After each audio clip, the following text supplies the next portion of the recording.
High friends welcome back to my channel. आमार आजकेर recipe हलो बेसनेर बरफी। बेसनेर एई बरफिटा आमी कन्डेंस मिल्क दिए तैरी करेছি। खेते खूबই সুস্বাদু হয় আর খুব কম সময়ের মধ্যে এই মিষ্টিটা তৈরি হয়ে যায়। চলুন দেখে নিই কিভাবে বানাবো। সবথেকে প্রথমে এখানে একটা ছোট বাটি বেসন নিয়ে নিয়েছি। বেসনটাকে এবার ভালোভাবে চেলে নেব।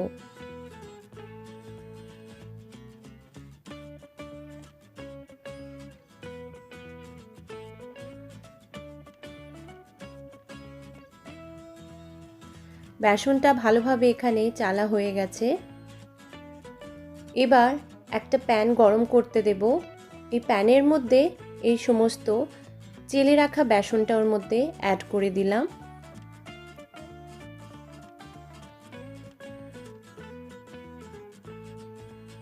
এবার 8 থেকে 10 মিনিট ধরে ভালোভাবে বেসনটাকে রোস্ট করে নিতে হবে।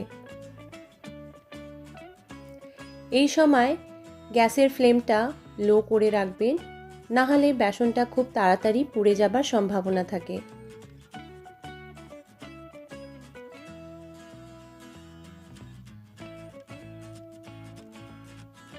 বেসনটা এখানে ভালোভাবে ভাজা হয়ে গেছে।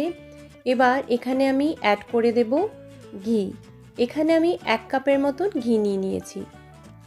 ঘিটা দেবার সাথে সাথেই বেসনটাকে ঘিয়ের সাথে ভালোভাবে মিশিয়ে নাড়তে হবে।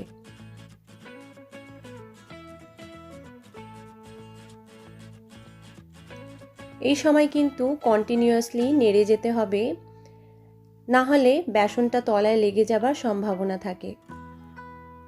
এবার আরও 10 মিনিট ধরে আমি বেসনটাকে ভালোভাবে ঘিয়ের সাথে রোস্ট করে নেব।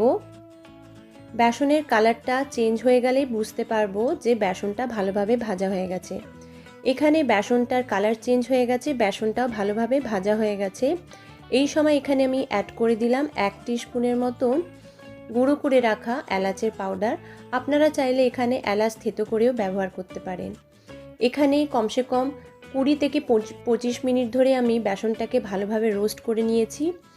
এবার এখানে অ্যাড করে দেব 1 কাপের মতন কনডেন্সড মিল্ক। কনডেন্সড মিল্কটা অ্যাড করার পর সমানে ভালোভাবে নাড়তে হবে। এই সময় গ্যাসের ফ্লেমটা একেবারে লো করে দিতে হবে আর সমানে বেসনটাকে কনডেন্সড মিল্কের সাথে মিলিয়ে নিতে হবে। মেলাতে মেলাতে এখানে কনডেন্সড মিল্কটা পুরোপুরিভাবে বেসনের সাথে মিশে গেছে আর বেসনটা একটু হার্ড হয়ে এসেছে। এই সময় গ্যাসের ফ্লেমটা বন্ধ করে দিলাম। এবার এটাকে আমি একটা পাত্রের মধ্যে ঢেলে নেব।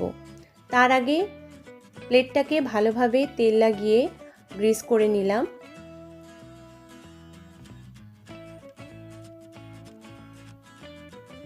এবার এই পাত্রতে বেসনটা আমি ঢেলে নেব।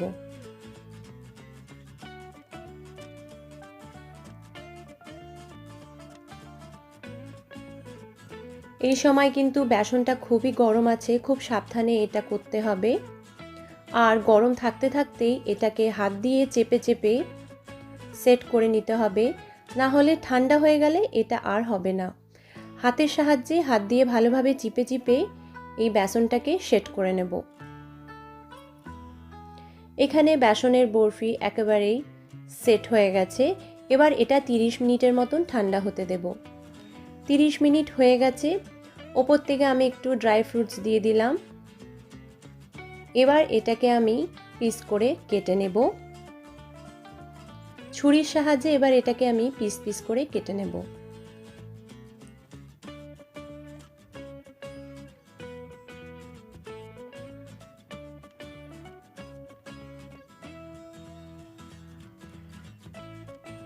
বেসনের বরফি একেবারেই রেডি হয়ে গেছে। খুব কম সময়ের মধ্যে এই বেসনের বরফি চটজলদি বাড়িতে রেডি হয়ে যায়। বাড়িতে শুধু কনডেন্সড মিল্ক আর বেসন থাকলেই কিন্তু এই রেসিপিটা তৈরি হয়ে যাবে। আপনারা অবশ্যই এই রেসিপিটা ট্রাই করবেন আর আমাকে জানাবেন। আর যদি রেসিপিটা ভালো লেগে থাকে অবশ্যই আমার চ্যানেলটাকে সাবস্ক্রাইব করবেন। Thank you for watching my video.